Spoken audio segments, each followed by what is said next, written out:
Hello, magandang araw. Sa video ito, i-share ko pala sa inyo kung paano ba kumita sa Ipinoy ito yung pwede mong pagkikitaan, guys. Number one, syempre, magbenta ka ng load.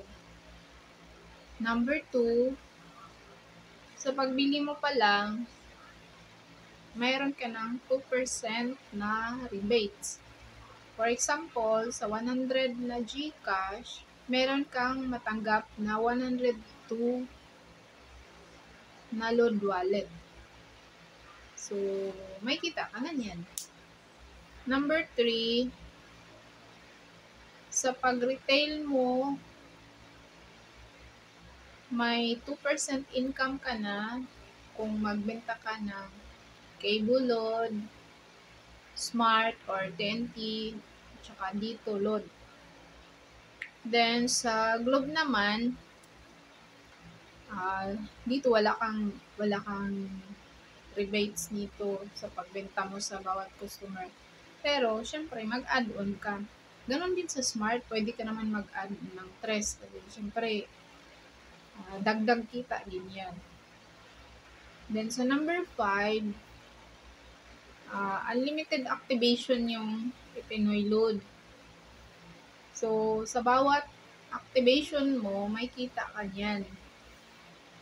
Paano nga ba mag-activate ng retailer sa Pinoy Load? Ganito lang yan kasimple.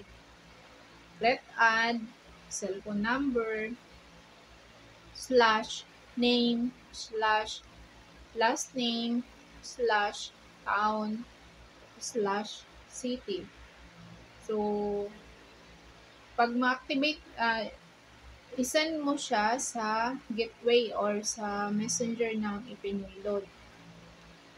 Then, pang-anim, magbenta ka ng load wallet sa retailer mo. For example, may na-activate ka.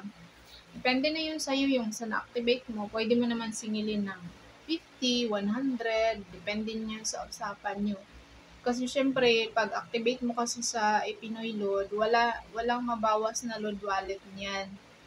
So, free lang siya. So, nasa iyo na kung mag-charge ka sa customer mo. Tapos yung na-activate mo, pwede mo na siya bentahan ng load wallet. So, for example, kuha ka sa akin ng load wallet na meron kang 2% na rebates. Tapos, ibenta mo ng regular doon. Example, sa 100, singilin mo din ng 100. So, yan lang guys.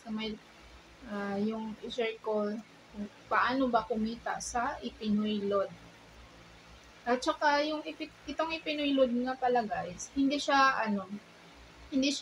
well-known, pero marami na pong kumikita nito. At saka meron na din ito sanga, kumbaga, merong nagpa-member na may sarili na silang chatbot. So, legit naman guys. At saka 2014 pa po ito nag-start ang Pinoy Load. Pero hindi lang siya gaanong kilala. Pero kumikita na, marami na po ang kumikita dito. Ayan lang guys, salamat sa panonood.